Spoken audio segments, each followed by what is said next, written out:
E plus R equals O.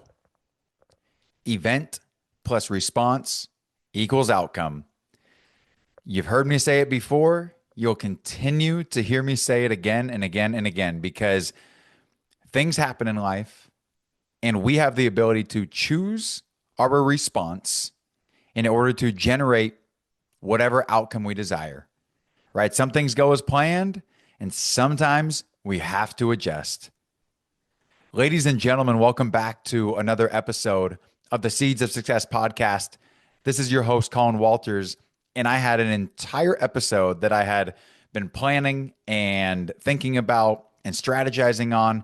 I sat down earlier, recorded it with 30 plus minutes of the recording. I sat down to go and upload it and publish it, and it was not recording in my microphone. It was I had not checked the audio settings, and it was recording through my computer, so it sounded horrible.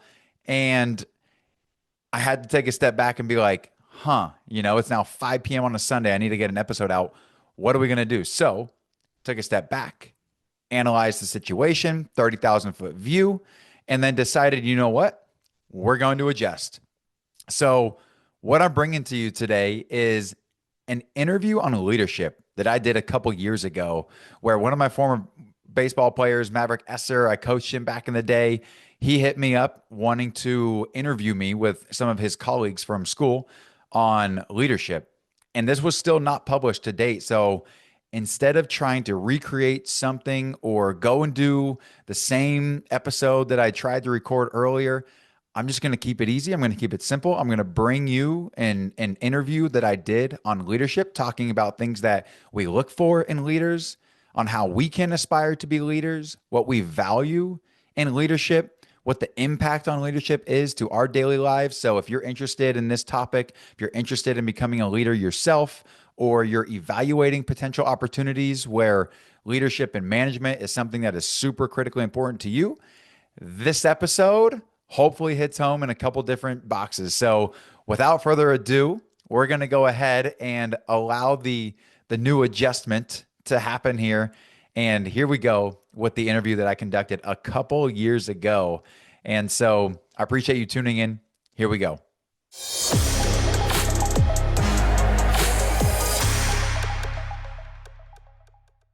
When I think about leadership, the first thing that comes to mind is I think about leading from experience and actually doing the thing that you are teaching and coaching and being able to speak from experience and teach from things that you have done in the past. And so I think that for me as a leader, that is something that I value in myself. Having, I won't teach something that I haven't done myself is first and foremost, and vice versa. When, I am still a student to many leaders, and to like, I have a manager, I have a coach right now in multiple avenues of life. If we're talking about work related, if we're talking about podcast and content creation, if we're talking about endurance and athletics, like I have a coach in all areas. And so, but the important part that I value is that they are all teaching me from experience. And that was something that I sought out, was individuals that exemplify leadership in the sense of they have done what I am aspiring to do, in the sense of sales, in the sense of endurance sports, in the sense of content creation and value add to the world. And so I would say like that's the first thing that comes to mind, is just doing teaching the thing from experience and having done that. And then just like with anything, obviously, is just trust and honesty. Also, like somebody that is just super authentic, somebody that you can trust, somebody that when they speak, that what they're saying is true, and you have that trust in them. And so I would say those are a couple values that come to mind, and honestly, just being inspired, and as a leader being inspiring.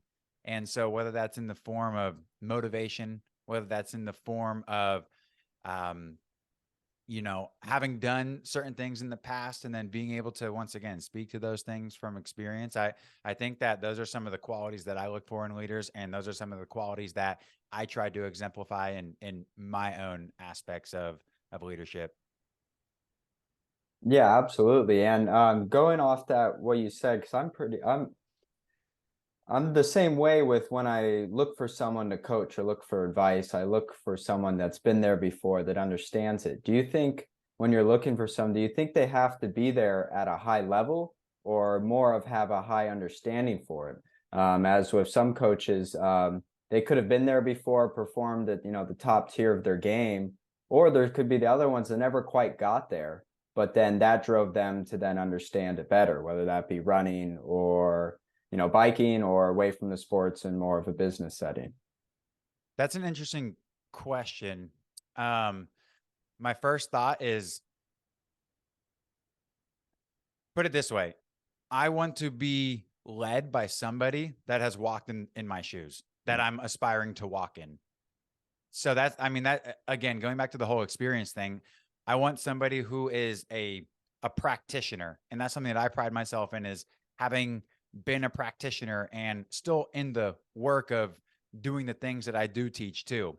And so, I've kicked off a side coaching business as well that is in the realm of professionalism in the sense of sales and business development. And so I'm working with an individual right now who is young in his career, young in his sales and business endeavors.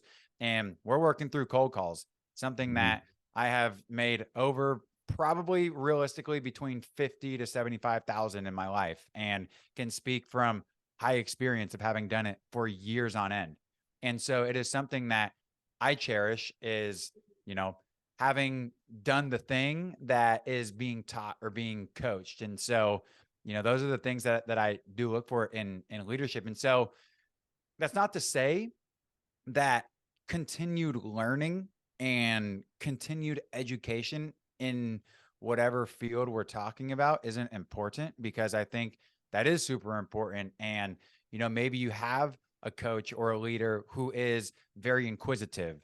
or does a lot of research and can help share resources to the team or to the individuals that they are leading or are coaching.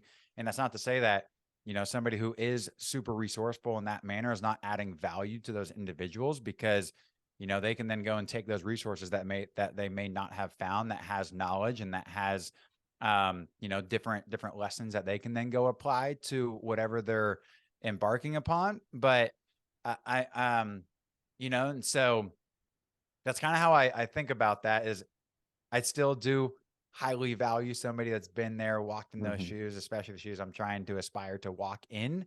Um, but that's not to say that somebody who, has kind of done it in the past, but who is still, sounds like they're super passionate about it still and do like the research and, continuing to learn aspect of it. And then maybe, they continue to do it in their own manner.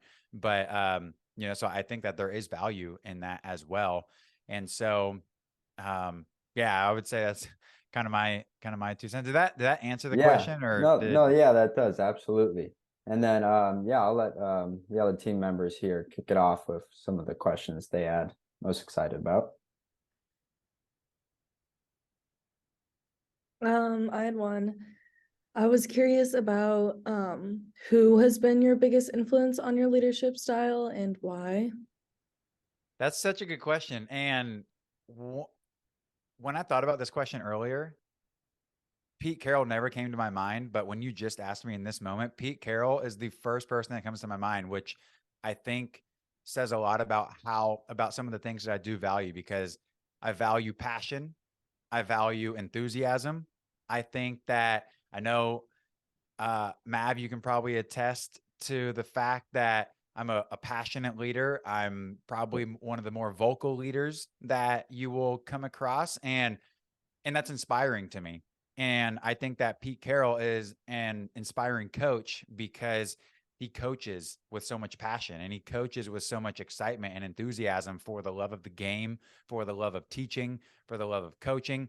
He's been there and walked in their shoes. He's, played for years on end and then has had a super successful run coaching. And I just think that he has a very good balance of having awesome relationships with his players, but also has the respect that I think you still need to demand as a coach and as a leader, so that it's not too buddy, but it's also that, but you can still have that relationship, but you also do have that coach player or that leader, individual type respect from that leadership category. And so I think that Pete Carroll is one that immediately comes to my mind as a leader. And then honestly, just some of like the great personal development leaders in history. Like, I had not been coached by them specifically, but I would say Jim Rohn, Zig Ziglar are individuals that I have studied relentlessly in the past to, help myself get to a level of expertise in specific fields of sales, business development, et cetera. And, again, speaking from experience, I think that that's what they resemble. I would also say my parents are phenomenal leaders. And I think that I have I have been super fortunate in this life to have been raised by tremendous parents, my mom and my dad, who are 36 years in marriage, and they just have super high values of love and respect and encouragement for us as kids. And so those, I think, go hand in hand with leadership as well. And they teach from experience. Like, I watch them live out their morals and their values for the last 30 years of my life. And so they also are like, probably the most prominent figures of leaders for me to just be the best individual that I can be, which I think inherently allows you to be an effective leader for somebody that, again, goes back to somebody that you trust, that you respect, that you admire and are inspired by.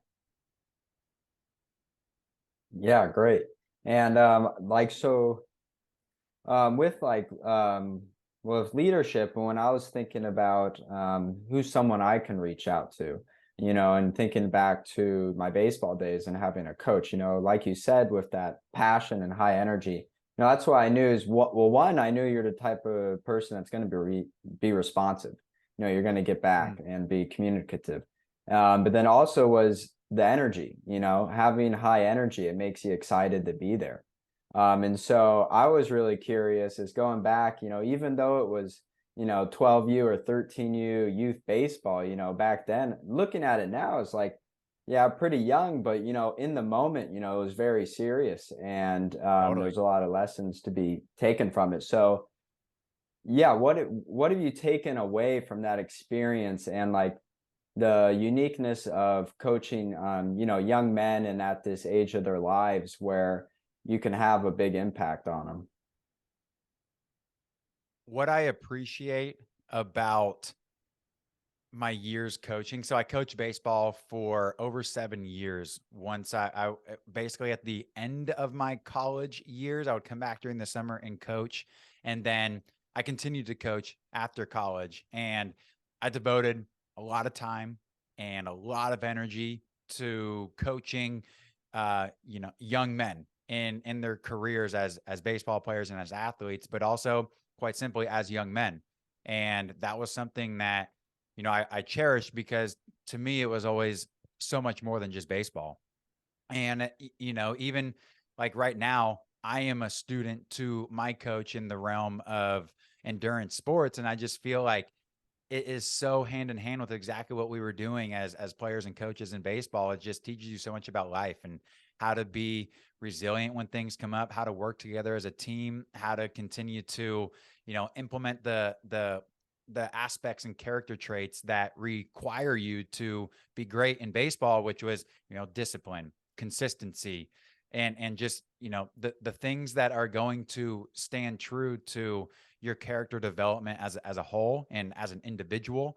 And so those are some of the things that I really take away from those years coaching. And not to say that I had a whole lot of fun doing it. Like, it was just a lot of fun being able to go out and be a part of a team, be a part of a collective group that is working towards achieving a specific goal each day together, which is to go compete at the highest level that we can for that day. And so, and just like the day in, day out continued progress of working on things together. And so, I really loved like learning things in my years of playing, and then being able to, carry that on Mhm. to younger players that I was then coaching. I think that it is super imperative for individuals to continue to teach what they learn in life. And so I think that just the ability to give back in those ways is another thing that I take away. I just feel like it was a part of being able to pay it forward. I had so many tremendous coaches when I was growing up, and so it was just super cool to play an instrumental part in that. And something that I definitely want to get back into at some point is coaching an actual physical thing again.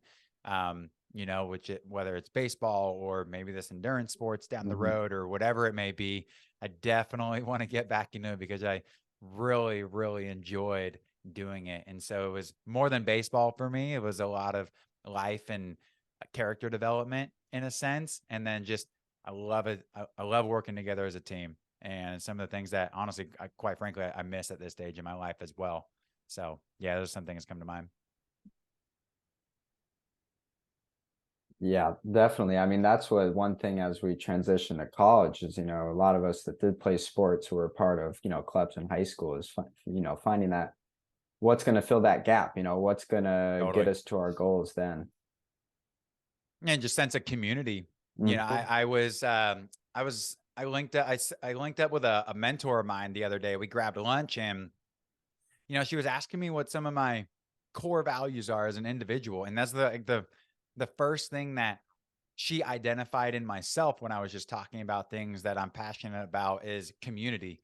And, in this day and age with working remote and how COVID really turned this remote work life into a real thing. Like that's I'm very passionate about community and being around individuals. And so just continuing to do that in whatever capacity that we can, I think is super important as individuals and as leaders. Definitely. And yeah, Broderick or Casey, yeah, I'll let you guys go with the next question here, what you're interested in hearing. Yeah, sure. So we were just wondering, throughout your past, you've had failures and setbacks. When you do face those failures and setbacks, this can be either in a baseball setting or a regular job setting. How do you rebound from it? And how do you rebound from that as an individual and as a leader? It's a good question, Casey, because my my first reaction is to understand that we are human and that it's okay. At least for me, maybe I'm doing it totally wrong. And maybe y'all shouldn't be learning from me, or I shouldn't be teaching anybody. But for me, I got to feel those real emotions. And so I give myself time to actually feel the, for lack of a better way to put it, the failure or not up to standards with what I was hoping to achieve. Right. And so being able to actually be real with myself and feel the raw emotion and go through the journey of feeling the things we need to feel as real human beings, I think is super important. At least it is for me to be able to work through that. And then something that I learned from a mentor of mine, the same woman I was just alluding to, her name is Nancy Giacalone. She was the first individual that I really worked for in a professional setting. Uh, she taught me early on to set a deadline for yourself to feel those emotions, and then once that deadline hits, it's time to move forward. And so that has been instrumental for me. And that's something that I continue to implement into my life is, you know, have that deadline, whether it's 12 hours from now, whether it's a day or 2 days, or if it's something super tragic, like, a week, a month, whatever it may be, but just having that deadline to allow yourself to feel those emotions. But then when it hits, being able to move on. And then getting into the second phase of your question here, Casey, is really trying to figure out, sit back and reflect on what went well, what can I continue incorporating, what didn't go as planned, and where can I make improvements. right? So before just like jumping straight into that next thing, taking a step back to reflect and actually think through the process of what went well, what didn't, and how can we move forward in a more effective manner to give ourselves the best chance for success moving forward. And so that's kind of how I go through that process, is giving myself time to feel it, setting that deadline, and then being able to actually reflect and think about, strategically what worked, what didn't, and how we're going to move forward. And then taking a note from a previous mentor of mine, Trevor Moad, being able to neutrally think about the behaviors that are going to get us to success, whatever that means to us. So thinking about neutral behaviors and what is the next best behavior that I can take in order to continue progressing and moving forward when we do have setbacks and failures. And, perfect example that I can give, I'll give you two examples. Number one, business setting. As an SDR, when I first got started as a sales development rep in sales in the tech sales industry, we went around the horn and we had our VP of sales in a room, basically doing role playing. I nailed the first one, felt super good. Round two came around and I completely failed, and I went brain dead. Couldn't think of anything, couldn't muster it. And so I took this, I used that emotion that I had and I went straight to my desk to go and start doing what I needed to do from a behavior standpoint, which was writing out exactly the talk track and the script that I wanted to execute on the next time that this came around. And I hand wrote that thing out. I'm not kidding, probably 45, 50 times. And then I went home that night, 8-mile run. I said that thing out loud on repeat until I had that thing mastered. And that next day I went back into the office with so much confidence and conviction in myself from the failure that I had experienced to then what I did in order to rectify that situation. And then the results came from the actions that were then taken that were neutral behaviors after that moment in time. I would say the second thing that I can think about is just honestly super recent, which is I just attempted to run a sub 255 marathon, and miles 1 through 17 and a half were hard, but manageable. I was right on pace. And then mile 17 and a half, my left hip blew up. I couldn't take another step, and I had to basically walk, jog, stop, muster my way to the finish line. And so, from that, felt the real emotions the next couple of days, took a step back, realized what went well in training, where do I need improvement.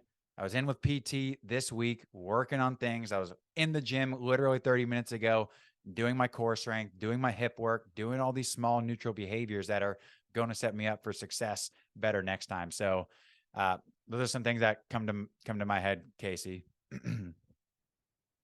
Thank you. You got it. Yeah, and I saw because I do follow the socials Yeah. after that race, well, I saw, yeah, you took the couple days to rehab, get better, but you're already back on the bike for the 40, 50 miles, and because you got the Yeah. next thing coming with the Coeur d'Alene Ironman. That's right. Did it go through your head when you were running the last leg of the race there? Were you thinking about, I was wondering, did how you would portray the event come into your mind with, how am I going to talk to my audience and talk about this, and what am I learning, as I'm running it? That's such a great question, because of course it did. So many times, I mean, there were so many different emotions that I went through. It was like, I have never stopped in a run.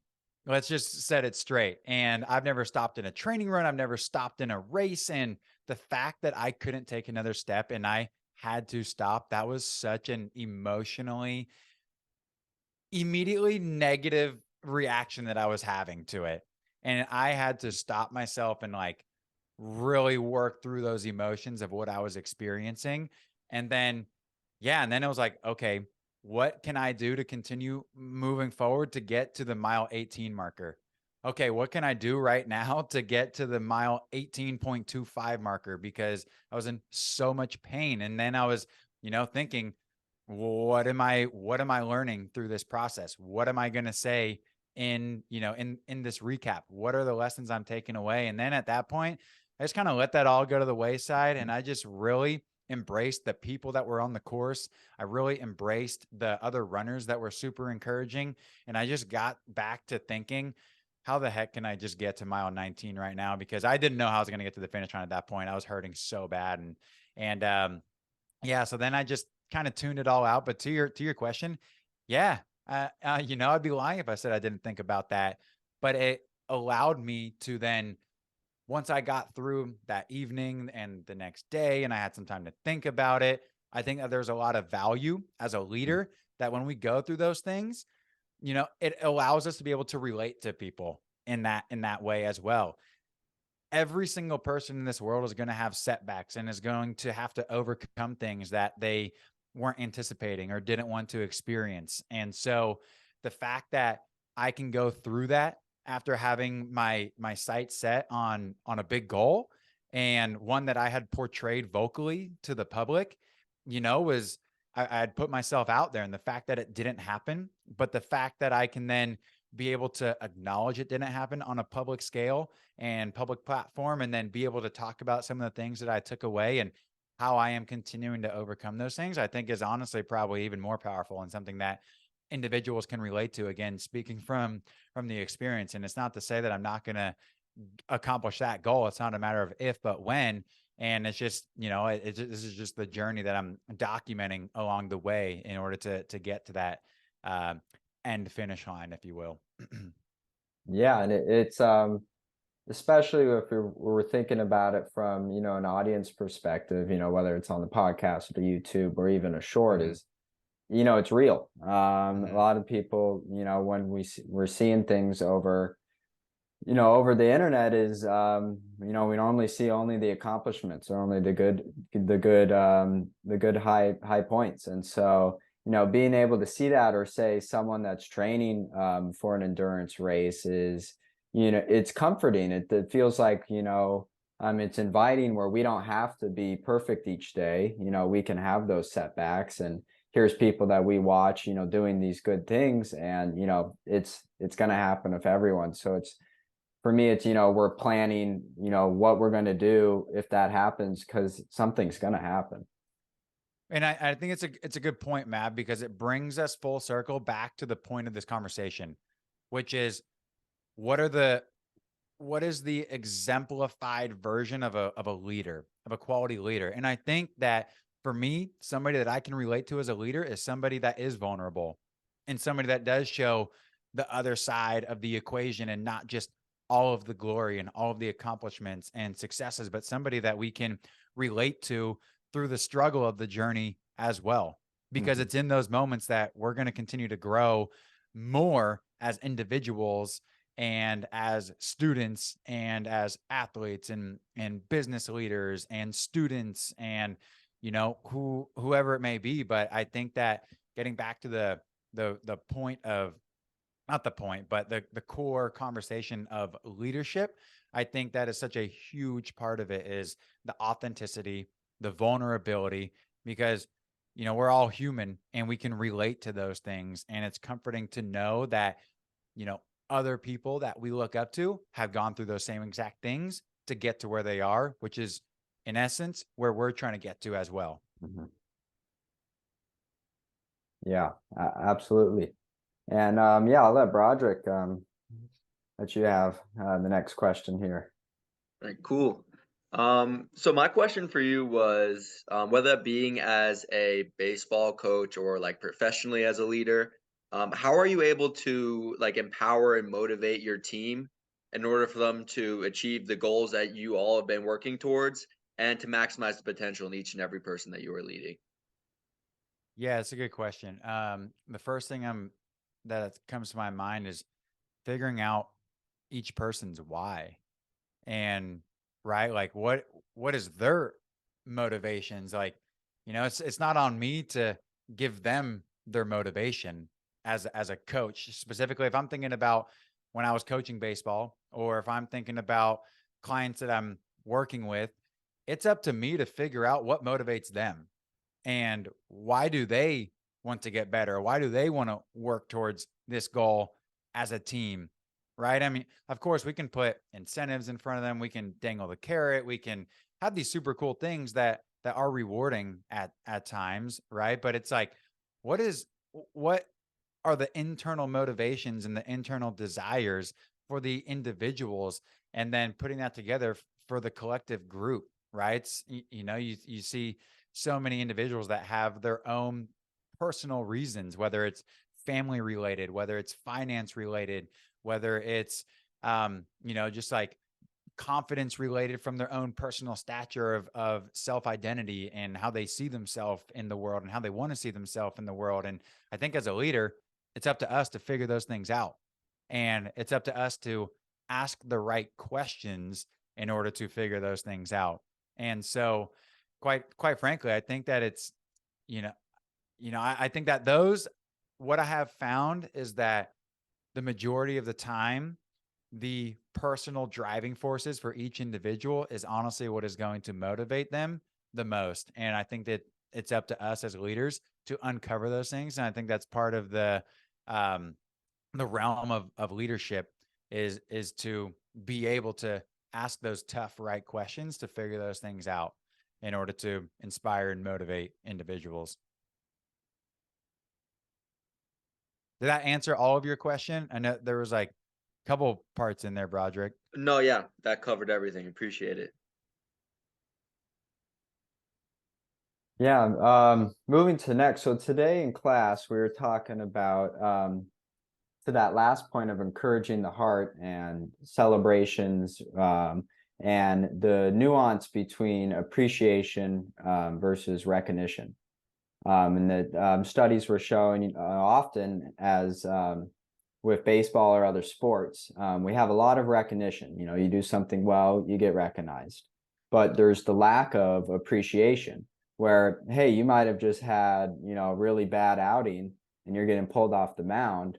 But, that sucks. I mean, it wasn't a good performance. However, there's still the appreciation of you as a member to this team and the appreciation of we're going to need you going on. We might have a doubleheader, we might have a next game, or in a meeting, we still need you for this pitch later in the week. And so where have you seen that difference between appreciation versus recognition? That's a really interesting question. Let me flip it back to you. Where have you seen it within at least like your schooling, and with, as an individual student within your classes, where have you seen it? I mean, y'all are a team, obviously. What is an example for you all while I continue to ponder this question? It's a really interesting question. Yeah, I can start. I think for me, the recognition the recognition first off is as like a team with the schoolwork is not until you finish that project or, you turn in that paper. But I think the appreciation has come more from, for me, it's when people they're showing up. There's communication. We're having meetings and we also get to not just focus on the work we're doing, but also on being there together and, just saying thank you, thanks for showing up.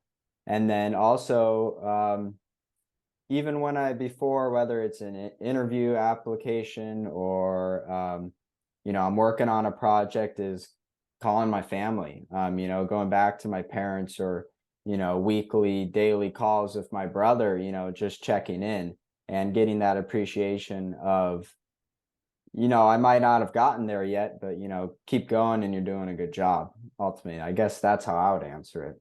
Yeah, I think that kind of leads into where my thought process was going with it. Like, think about work sales specifically. You get recognized for the big deal. You get recognized for hitting quota. You get recognized for landing that big client. I think the appreciation can come more in the form of effort and more in the form of some of the almost intangibles that oftentimes go unrecognized.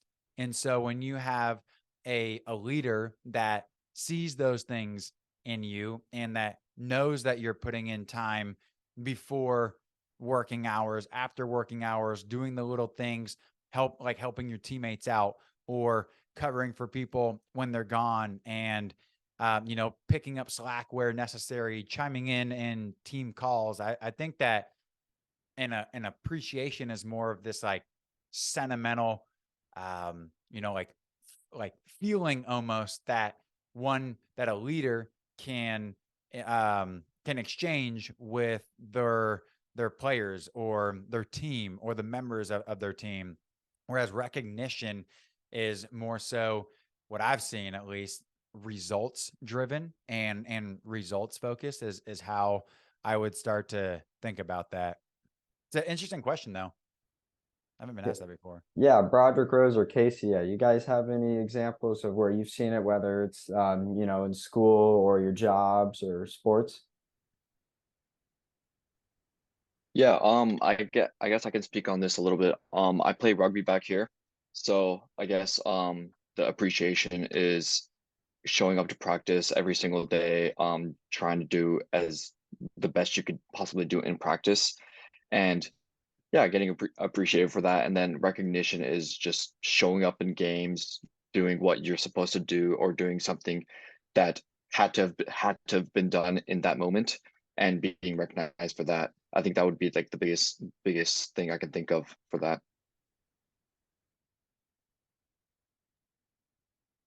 Yeah, thank you. And yeah, I could see like the rugby, you said that's about like 30 to 35 team members, correct? Yeah, you are correct. Yeah, so I guess keeping that, I could see how it can be challenging when you have that many team members, keeping everyone Mhm. engaged and on the vision of, what we want out of that year. Yeah, and everyone has to do their own job, and then if everyone does their own job, then we can come together as a unit, and then we can succeed as a unit. So, with everyone doing their jobs, each athlete can appreciate it and recognized in those specific moments. Thank you. And yeah, Colin, going back to one of this is a little more related to what we're focusing on the class and those 5 practices. So again, there's model the way, inspire a shared vision, challenge the process, enable others to act, and encourage the heart. And those, so out of those 5, which ones, and if you need more examples of what it actually is, but which ones do you think there's the most room for growth with you? And how does this align with your future goals, whether that be your endurance, whether that be real estate, whether that be working for a company, or ultimately getting it so you have more of working for yourself? Yeah. Can you repeat them again? Absolutely. Yeah. So Sorry, I'm not too familiar with them. So, yeah, can you go ahead and repeat them I again? guess so.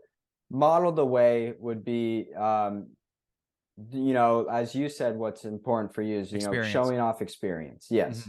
Mhm. Inspire to share vision would be Mm. enlisting others in this and Yep. showing your vision and how others can see that within Totally. their own values. Yep. And then challenge the process would be going against status quo when needed, not just settling back, taking initiative. Hmm. And then the fourth one would be enable others to act. So that's allowing other teammates to be able to function in the team and to be able to contribute in the roles. And then Yeah. lastly would be encourage the heart, which is celebrating, celebrating the small wins and the big wins. And yeah, having that passion shown to your team members. Yeah. Cool. Well done. Articulating those, by the way. Nicely done. Yeah. So first off, I think that they are all super important is the first thing that I'll say about that. For me, I think that it all starts with vision. And this is the thing that I have been trying to figure out in life. This is something that I've been very curious about for myself. I would say over the last about year, 1 to 2 years, something like that, I've been extremely fascinated with articulating a vivid vision for where I want my life to go, how I want my life to look like. And so I think that before all of the process and the motivation and the inspiration, I think getting a clear vision of where you actually want this ship to go is so important. And so for me, like, that's what I think is the number one thing that I need to improve on and that I want to improve on is continuing to clearly define what that means for myself, honestly, in business and life and relationships, and defining what that looks like, 10 years from now, and then working back 5 years, 3 years, 1 year.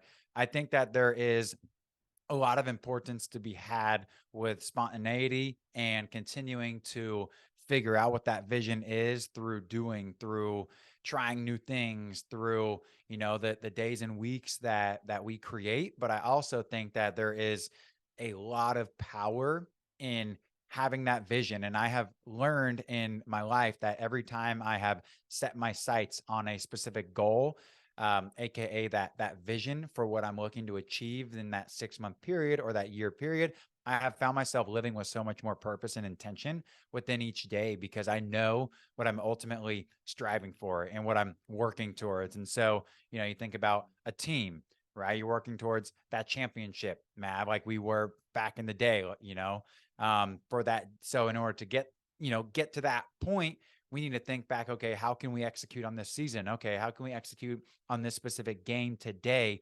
Okay, how can we execute on this specific practice and this specific drill in this practice, right? And so I think that that super clear vision is like the most important thing, because that is where a lot of my thoughts go in this day and age of my life, is just trying to figure out, what does that vivid vision look like, in the future? Because I think that the inspiration and the motivation and driving that within other individuals, they need to know where we're taking this thing. And so I think that having that clearly defined lighthouse on where the ship needs to go is the first and foremost, at least the way that I see it in this stage in my life at age 30 in 2023. That's at least how I see it at this stage of my life. Thank you. Yeah. Yeah. How do Yeah. you plan for, I mean, it's a lot, but yeah, how do you plan for stuff when you don't know where you're going? It can be quite hard. Yeah. I think Zig Ziglar said something along the lines of, um, if you don't have a target, you'll hit it every time. So, something along those lines. So that sticks with me when I'm just kind of aimlessly wandering. That's great. Yeah, those were the main big questions I had. The other team members here, yeah, do you guys have any other questions you wanted to get off?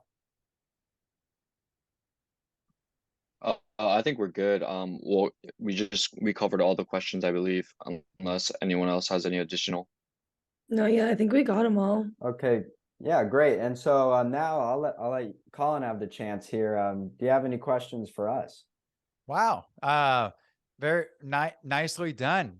Sure. I would say, but speaking on the terms of vision, where do you all see yourselves going after college, and what do you see for at least the foreseeable future for, some sort of vision for yourself in life post college? Say, give yourself like that first year after graduating. Yeah, I can start us off. Unless Rose, did you have an idea in mind? No, you go. Okay, yeah. I guess for me I guess where I'm struggling is, what industry, what career do I want to go in? And that's something where, I just got to keep doing research and keep getting more experience to find where I want to be. Totally. But I guess for me is I found I really care about who's around me and the team and being close to family. So for me, it's location first. I either want to be with my brother, and he just got a new job, so he's moving from San Diego over to Newport Beach, Irvine area. So I'm either going to be applying to be around him or applying to be more back home with my family. Because one of the things that stood out to me when I was reading Colin O'Brady's The Impossible First book Yep. is I was telling this in class today, is he was asking this great lady, top of the game in endurance sports, and she competed for US and she has these gold medals. But he asked her, what was your favorite race? What was the moment you remember? And she mentioned this one race, and he said, well, why that one? You only came, it was like, I can't remember the place, but like fourth or fifth. And so he said, well, why that one? And she goes, well, that was the only race that my parents were able to be there for. And so he realized then, as he was, on this goal of becoming a triathlete and accomplishing these great physical efforts, is it didn't matter unless he had people to share it with. And so that's where I'm really going now, is having the people I want to share my moments around. And then as far as a career related, is just, getting my foot, jumping in, getting myself a job and figuring out from there. And then one of my big goals is, after, I've had many knee surgeries. I'm off my fourth knee surgery now and recovering, and I want to do something to set a goal for myself, because I hate being aimlessly in the gym, just going through the motions. And now that I don't have those, competitive sports, I wanted something to look forward to, to have that goal to push me. And so, I signed up for an Olympic triathlon that I'll be going for July 8th. I got my buddy to go along with me. And the whole goal for me there is just to do it, to get through it, to make it through that finish line, and just show myself. And I guess it all started when I was younger, is, prove those doctors wrong, or prove myself wrong, or even my family or friends that are a little scared on me doing it. But and ultimately having a good game plan, because I will need that with my knee and my past surgeries. But always incorporating that physical aspect, and it really helps balance all the schoolwork and the job life too, where, I got something else I'm constantly excited about for the day. So yeah, that's me. Great stuff, Matt. I was gonna say, I don't really know. Yeah, I can go. Sorry. All right, me or you? I was gonna say that post college, ideally, I want to move to Spain and live there for a year teaching English. Wow. I studied abroad in Spain this past fall, and I know that I definitely want to go back and live there for a period of time afterwards. I kind of want to live in a lot of different places and meet the people there and learn about the different cultures around, and kind of try out a ton of different things. But something like related to helping people and helping the environment would be my two end goals. I love it. Do you speak Spanish? I do. Very cool. Yep. Very, very cool. Trying to be more fluent though. Yeah. It's Well, cool. living in Spain will do that for you. Exactly. Good stuff, Rose. Yeah, sorry about that, Rose. So in the past, I've definitely worked with kids many times, and I've really enjoyed that. I so my plan after graduation is be a teacher back home in an international school. So yeah, I'm thinking of being a math teacher. I'm thinking of picking up a minor in math here, and then after I graduate, hopefully get a job somewhere back home, and then go from there. Yeah. Where's home for you? I'm originally from Tokyo. Okay, Yeah. so that's where you want to go back to and teach over there? Yeah, preferably I'd love to teach in Tokyo. I was able to attend high school or part of high school in Hong Kong, and I absolutely love that too. So Hong Kong would be another place I'd love to teach, maybe Singapore. Um, a, yeah, a bunch of places in Asia would be my goal. That's awesome. We got some travelers on this call and people wanting to live life. That's awesome to hear. Yeah, sadly I'm not a traveler, but I will say though, before I took this class, I wasn't exactly like, if you asked me what I was going to do after college, or like what like my long-term purpose was, I don't really know if I could really tell you. But it was like kind of Yeah, through me either. like sort of like taking this class and like actually like learning what your values are and like what you see yourself doing that we've kind of been discussing throughout this point in the class. That's kind of made me envision. Because firstly, I kind of already know what I want to do for business wise. I took an internship doing sales, and I really like sort of the interactions the people within the business have with each other, and the interactions you get to have with people that are outside business as well. But like my whole purpose of like why am I in college? Why do I um trying to be successful in life is I found like my values, what I really care about are sort of like Maverick, like the people you put around you. And for me, that's my family, people that got me there, and also my friends who have always like been inspiring to me and like making sure that I've been, as they study hard for a test, I'll study hard for a test. As they apply for internships, I'll apply for internships.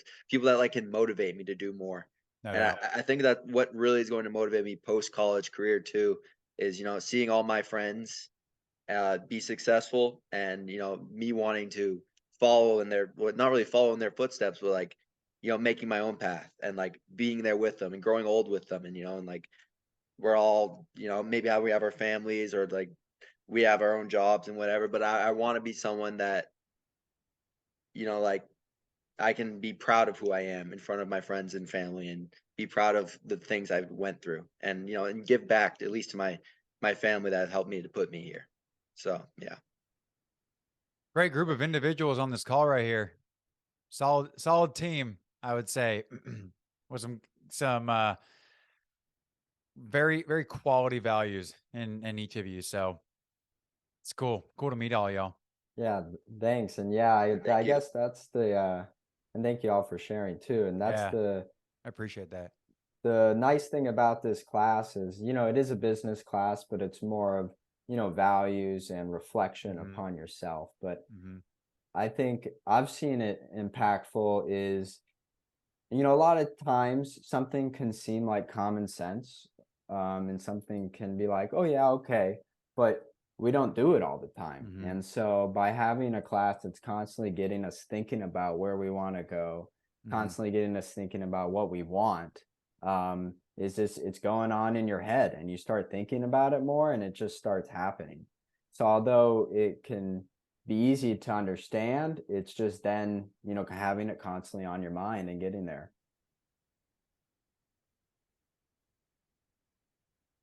And yeah, so just in case we don't get kicked off the Zoom here, and we'll honor your time. So again, Colin, I thank you so much for helping us out with this team project, and giving us this great insight, and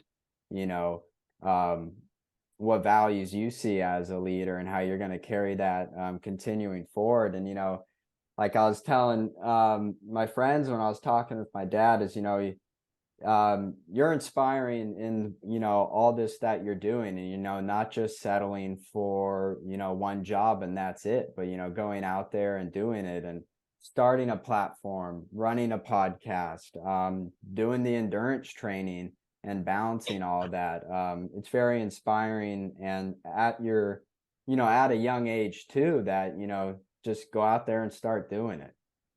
Yeah, I think if there's anything that I can leave with you all, it's you all mentioned things that you want to go do, and I just want to encourage you to go do those things. And because you're going to find out that things aren't as they always seem. You're going to find out that you actually don't want to do that one thing, but you tried this other thing, and that is actually something that you never even knew you were going to be passionate about, because that's at least what I've found. And so you're not going to know until you just go and actually create those experiences for yourself. And so it's really cool to hear that all of you have thought through some of these things, and you have values of wanting to be around people that you are inspired by, and people that you want to connect with around the world, and people that, kids that you want to teach and coach. And so I think it's super cool that y'all are thinking in these ways, that you are taking these classes seriously, that are forcing you to think these ways also, because nobody's going to do this thinking for you, right? You can take business classes. It'll teach you, you can take accounting, finance, like whatever. It'll teach you how to do the numbers and everything, but nobody's going to articulate your vision for what you want to actually get out of life other than you.